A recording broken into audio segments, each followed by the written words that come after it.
বিসমিল্লাহির রহমানির রহিম।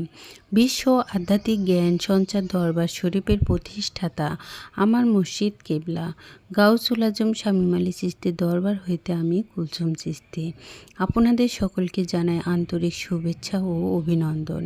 আমার মুর্শিদ কেবলা গাউসুল আজম শামীম আলী চিশতির লেখা গ্রন্থ থেকে কিছু তত্ত্বকথা আলোচনা করিব। আশা করি আপনারা সবাই আমার আলোচনাটি মনোযোগ ও ধৈর্য সহকারে শুরু থেকে শেষ পর্যন্ত সম্পূর্ণ আলোচনাটি শুনিবেন। আমি আজকে যে আলোচনাটি নিয়ে আপনাদের মাঝে হাজির হলাম সে আলোচনাটি হলো জিন অসুর হারেজ নারেজ শয়তান, খারা দরজাল, ভালো খারাপ এবং অলি আউলিয়া, পীর পয়গম্বর, নবী রাসূল এবং সাধু গোসাই, এই সব কিছুই মানুষেই। এই নিয়ে কিছু তত্ত্বকথা আলোচনা করিব। কোনো মানুষের চক্রান্তে পড়িয়া যদি কোনো মানুষ বিপদগ্রস্ত হয় তবেই বলে ওঠে, আজ আমি শয়তানের প্রবঞ্চনায় পড়িয়া গিয়েছিলাম।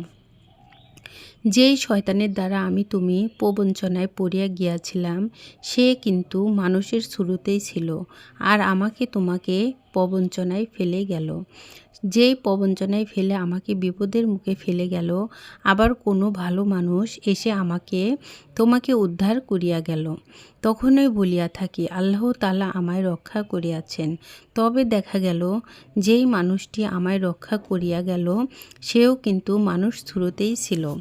পৃথিবীর সৃষ্টির প্রথম ভাগে আল্লাহ তাআলা আরও 4টি জাতি সৃষ্টি করিয়াছিলেন।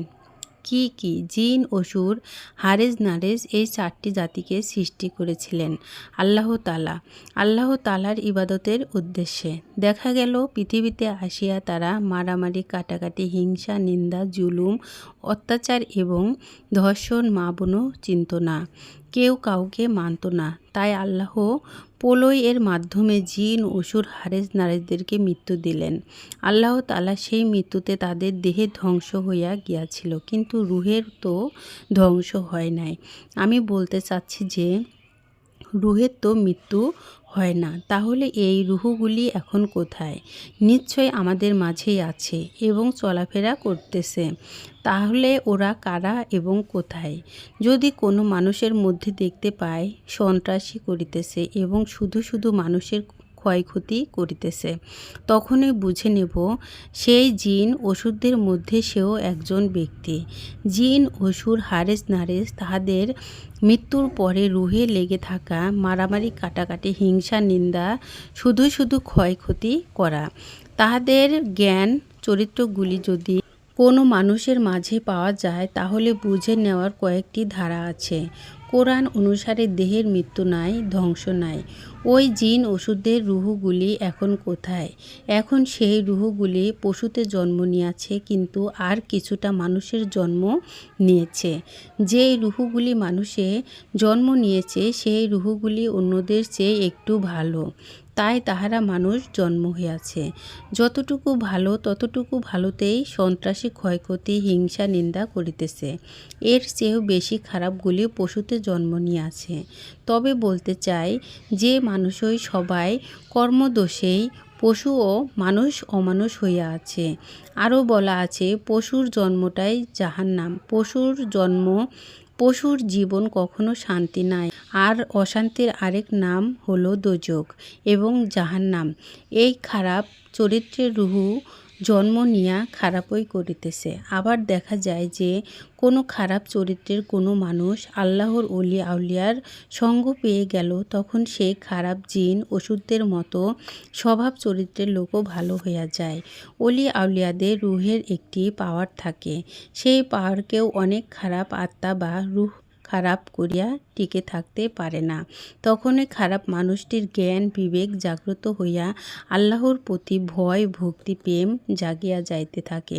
তখনই মানুষটি ওই আউলিয়ার চরণ ধরে বসে থাকে। একদিন দেখা যায় ওই আউলিয়ার সাথে চলতে মানতে একদিন সেই লোকটিও আল্লাহর অলি আউলিয়াতে পরিণত হইয়া যান।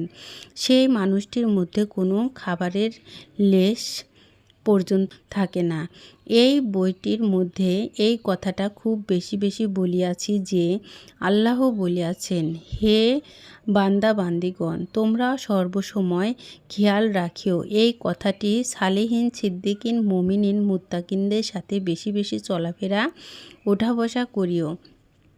আমার রাসূলের চরিত্র এবং ভালো গুণাগুণ নিয়ে বেশি আলোচনা করিও।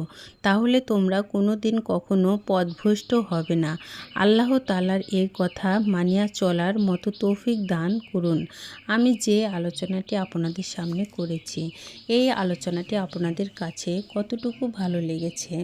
যদি ভালো লেগে থাকে তাহলে আমাদের এই চ্যানেলটি সাবস্ক্রাইব করে দিবেন। সামনে আরও ভালো আলোচনাগুলো পেয়ে যাবেন এবং সামনে আপনারা কি ধরনের আলোচনা চান আমাদেরকে কমেন্টে জানাবেন। আমরা চেষ্টা করিব আপনাদের পছন্দ মতো আলোচনা নিয়ে আসতে। আমার এই আলোচনাটি করতে যাইয়া কথা ভাষার ছন্দে কোনো ভুল হইয়া থাকে তাহলে আমাকে ক্ষমা ও সুন্দর দৃষ্টিতে দেখিবেন। সকলে আমার জন্য দোয়া করিবেন, আমি যেন আপনাদের সামনে ভালো আলোচনাগুলো নিয়ে আসতে পারি এবং শোনাইতে পারি। সর্বশেষে সকলের চরণে হাত রেখে একটি কথা বলতে চাই, আল্লাহ গোপনেরও গোপন। সে গোপনকে পাইতে হলে একজন কামেল মুর্শিদের কাছে যাইয়া বায়াত গ্রহণ করে সে গোপন ইবাদত সাধনার মাধ্যমে আল্লাহকে লাভ করিতে হবে। সকলে ভালো থাকবেন, সুস্থ থাকবেন। আল্লাহ হাফেজ।